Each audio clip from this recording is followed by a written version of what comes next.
पाहून ओळखू शकत असाल तुम्ही की आज मी कुठला बेत बनवलेला आहे.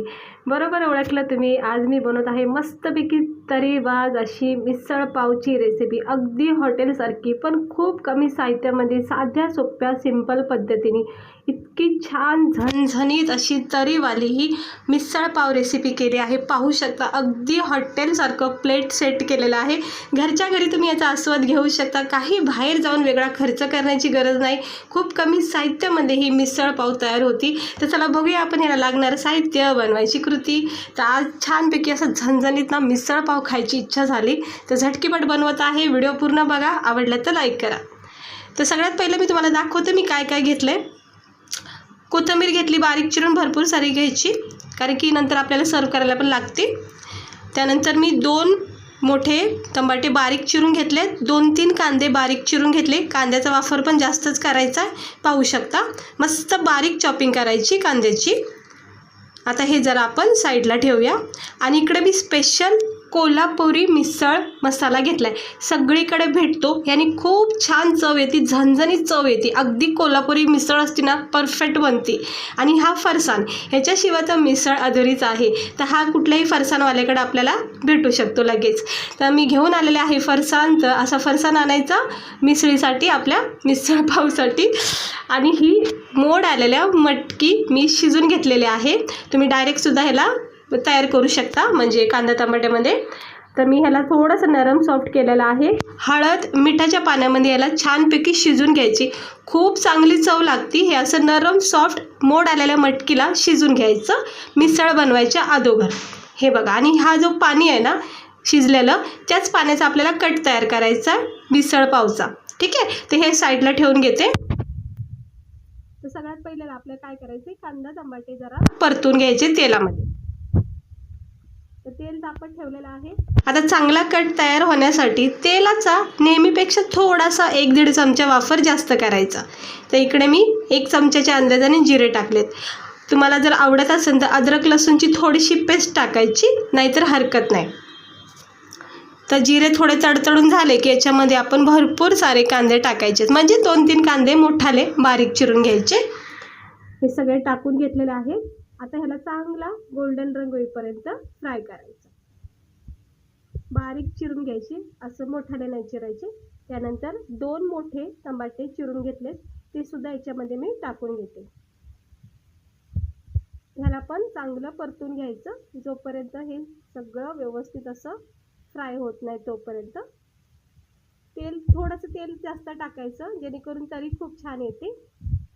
आणि मिसळ पाव म्हणलं तर तरीशिवाय तर काय म्हणजे खाण्याची मजाच नसते. हे बघा नरम सॉफ्ट झालेला आहे कांदा टमाटा, मस्त रंग चेंज झालाय. आता आपण ह्याच्यामध्ये काय करायचं, बेसिक मसाले टाकायचे. तर सर्वप्रथम मी इथं 1-1.5 चमचा फक्त लाल तिखट टाकते, कारण की जो कोल्हापुरी मिसळ मसाला असतो ना त्याच्यामध्ये तिखटपणा असतो. सगळ्या गोष्टी त्याच्यामध्ये असतात, हळद मीठ वगैरे, म्हणून जरासं जपूनच टाकायचं. थोडं अर्धा चमचा टाकायचं. धना पावडर, गरम मसाला, हळद सगळं मी अर्धा-1 चमचा टाकलेला आहे. जितकी चांगली झणझणीत हा रस्सा होईल ना तितकंच मस्त वाटतं खायला. तर हे सगळे मसाले आपले रोजचे मी 1-1 चमचा टाकून घेतले. आता ह्याला चांगलं तेल सुटेपर्यंत मंद आचेवर फ्राय करायचं. किती सुंदर रंग आला आहे पाहू शकता. आणि आता आपण ह्या स्टेजवर हा जो मसाला आहे ना कोल्हापुरी मिसळ मसाला, हा याच्यामध्ये टाकायचा. याने इतकी छान चव येते ना, अगदी तुम्हाला असं वाटेल आपण कोल्हापूरच्या साईडला तिखटचा मिसळपाव खातो, म्हणजे नावच त्या मसाल्याचं तसं आहे. चव फ्लेवर अगदी भारी आहे. नक्की ट्राय करा. या मिसळ मसाला आणून ह्याला फ्राय करायचं. पाहू शकता कसा रंग चेंज झाला आहे, बघू शकता.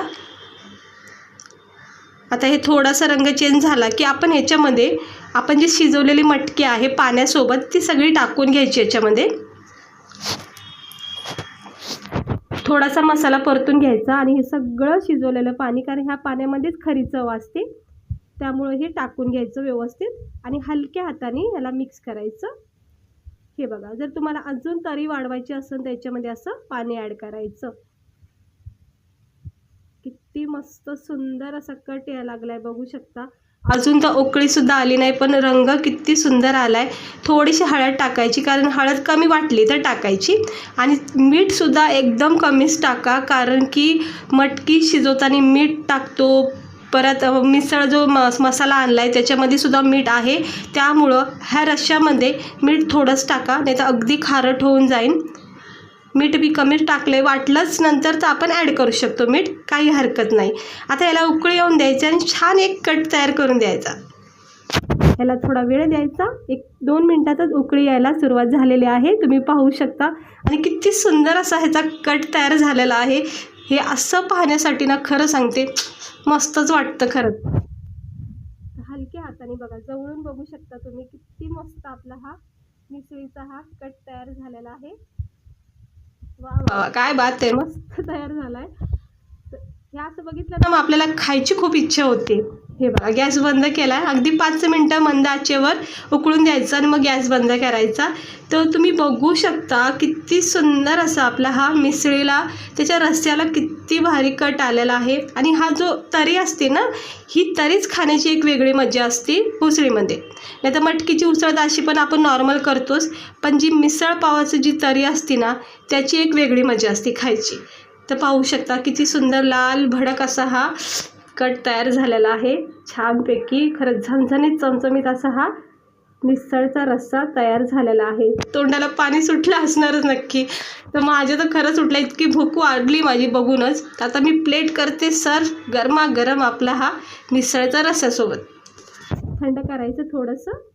आणि हे बघा, हे असं कुठे कुठे म्हणजे बऱ्याच लोकांना असं कट तयार होत नाही म्हणून मूड येत नाही बनवायला त्यांना, तर हे असं मसाला वगैरे आणून छानपैकी याला तेल थोडंसं जास्त टाकलं ना तर कट चांगला तयार होतो. तर बघा, परत एकदा मी तुम्हाला दाखवते आपला हा मिसळ पावचा रश्श्याचा कट कसा झालेला आहे, कशी तरी आलेली आहे, पाहू शकता. झणझणीत अशी तोंडाची चव वाढवणारी ही मिसळ पाव आपला तयार झालेला आहे खाण्यासाठी. याला आता सर्व करून घेते गरमागरम. तर भारी झालेला आहे तयार. रस्सा तुम्ही वाढू शकता, कमी जास्त करू शकता. जर कमी पडला तर त्याच्यामध्ये थोडंसं पाणी टाकून वाढू शकता. आता केलं आहे गरमागरम आपण. बघा, आता हे हॉटेलसारखं प्लेट सर्व करायचं. खायचं तर अगदी हॉटेलसारखंच. तर थोडंसं फरसाण घेतलं आहे साईडला, कांदा, लिंबू, बारीक चिरलेला, कोथिंबीर, वा वा वा. आणि आता घ्यायचे 2 पाव बस, आणि ह्याच्यामध्ये टाकायचं. मी एका वाटीमध्ये काढून घेतली हा कट आलेला आपला हा रस्सा आणि मिसळ. हे सगळं अलगट टाकून घेते, कारण कढाईमधून ना चमच्याने मला जमलं नसतं काढायला, त्यामुळं मी हलक्या हाताने वाटीमध्ये काढून घेतलं आहे. आणि पाहू शकता आपला हा मिसळ रस्सा कसा भारी वाटायला लागला आहे. ह्याच्यामध्ये अजून थोडासा तरी टाकते. हे बघा, तिखट झणझणीत, अगदी पहिल्याच बाईट्समध्ये तोंडामध्ये एकदम अशी फ्लेवर याचा उतरण. आणि वरून फरसाण, शेव वगैरे जसं पण तुम्हाला सर्व करायचं, जसं आवडीने याला सर्व करा. तर मी नॉर्मल फरसाण टाकलेला आहे, वरून कोथिंबीर टाकू शकता, किंवा बारीक शेव भेटते बघा, ते सुद्धा टाकू शकता. याच्यावर आवडीनुसार सजू शकता. तर वाटते का ना आपलं हे अगदी हॉटेलमध्ये आणल्यासारखं प्लेट. तर नक्की ट्राय करा. मिसळ पाव खायची इच्छा झाली असेल तर झटकीपट थोडीशी मटकी शिजून भारी असा हा घरच्या घरी सोप्या पद्धतीने कमी वेळात होणारा हा मिसळ पाव रस्सा नक्की ट्राय करा. हॉटेलसारखं घरच्या घरी तुम्ही याचा आस्वाद घेऊ शकता. खर्च वाचतो आणि भरपूर क्वांटिटीमध्ये सुद्धा आपण बनवू शकतो. कोणी गेस्ट आलं, पाहुणे आले तर त्यांना स्पेशल प्लेट म्हणून तुम्ही सर्व करू शकता. तर कशी वाटली तुम्हाला आपली ही रेसिपी मिसळ पावची? तिखट झणझणीत आणि तोंडाची चव वाढवणारी.